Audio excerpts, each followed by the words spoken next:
Monsieur le coach, Oui. des sentiments de regret? Des regrets un petit peu, mais je crois que on a quand même pas beaucoup été aidés tout au long de ces 3 matchs.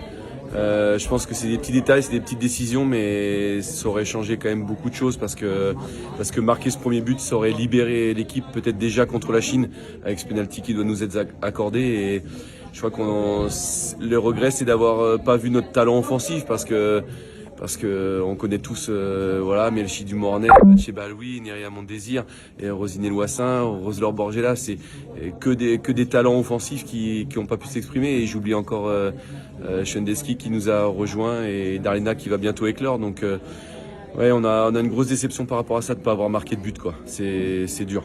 Comptez-vous continuer ou démissionner? Non, je crois qu'on s'inscrit dans la durée avec le comité, mais dans les faits, effectivement, on travaille ensemble jusqu'à la fin de la Coupe du Monde. Donc, avec ces jeunes générations, on a dit ensemble à la fin sur le terrain que c'était un point de départ. Moi, je suis sûr que c'est un point de départ pour elles, parce que elles ont le talent et elles ont la jeunesse et elles vont revenir, je le souhaite, à une Coupe du Monde et faire beaucoup mieux. Et après, moi, je serai à disposition de la fédération parce que les choses se terminent avec la Coupe du Monde. Qu'est-ce qui a manqué justement pour qu'il y ait ce but ou ce point ou cette victoire? C'est l'inexpérience qui a joué ou plutôt vous avez pâti de votre inexpérience? Je crois. On est l'équipe la plus jeune du tournoi. On était celle qui était peut-être le moins prévue de venir. Je crois qu'on a surpris tout le monde en se qualifiant. Donc on a pâti un petit peu de ça. Et puis après, peut-être d'un petit peu d'efficacité aussi devant le but, de calme. Mais est-ce que c'est lié à l'expérience de la compétition aussi? Et je crois que les filles doivent apprendre à jouer ensemble aussi, parce que quand on a autant d'individualités qui sont si fortes, faut apprendre à se connecter ensemble et c'est pas si évident que ça, parce que chaque entraîneur veut avoir des gros caractères dans l'équipe, mais des fois il faut arriver à donner le bon ballon. On a fait souvent pas les bons choix aussi.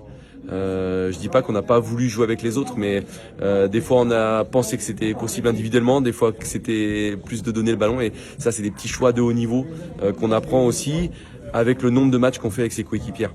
Et ça revient un peu à votre question, c'est que au-delà des égos, c'est surtout le nombre de matchs ensemble qui manque. Il nous manque des matchs ensemble de très haut niveau. Il vous manque des moyens, c'est ce que vous êtes un peu en train de dire. En tout cas, est-ce qu'il manque des moyens à cette équipe pour continuer à grandir? Parce que vous dites elle est jeune, elle a de l'avenir, mais il faut que ça suive derrière. Je crois que le fait de mettre le pied dans la Coupe du Monde va donner des moyens au foot féminin en Haïti. Je crois qu'il y en avait déjà, parce qu'il y a eu du très bon travail avec la formation il y a quelques années, parce que toutes ces joueuses sont issues de la formation d'Haïti, il faut pas l'oublier. Elles sont pas issues de la formation française, elles sont bien issues de la formation d'Haïti. C'est les entraîneurs d'Haïti qui ont travaillé, qu'ils ont eu à Canou, qui les ont fait grandir et qui ont amené cette génération. Et aujourd'hui, la Coupe du Monde va donner encore un petit peu plus de moyens pour justement multiplier les matchs amicaux et faire que ça devienne une nation vraiment importante sur la scène européenne, parce que la scène mondiale, pardon.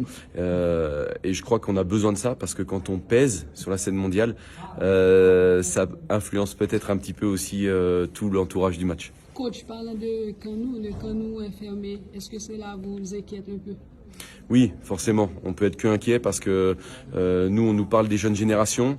On sait que le football, c'est un éternel recommencement et que on a une catégorie U15 qui va déjà concourir en U17, qui a été remarquable sur ses premières années et qui là est un petit peu à l'arrêt. Donc oui, c'est un gros point d'inquiétude pour l'avenir, forcément. C'est de voir ce centre fermé parce que c'est lui qui va amener les futurs talents. Alors on a déjà des idées peut-être pour faire qu'elles puissent venir un petit peu plus vite sur des championnats qui sont professionnels. Mais forcément, quand l'avenir est un petit peu à l'arrêt, quand les jeunes ne peuvent pas s'exprimer, c'est toujours inquiétant pour l'avenir de l'équipe. Pensez-vous à visiter Haïti prochainement? J'espère, c'est notre souhait le plus fort. Je crois que c'est depuis qu'on a signé la sélection, tout le monde nous parle d'un match au stade à Port-au-Prince, donc on aurait envie de le vivre au moins une fois, parce que je pense que quand on voit toute cette ferveur, ne serait-ce qu'avec les supporters qui sont présents là, on imagine un stade entier, ça doit être juste extraordinaire. Merci.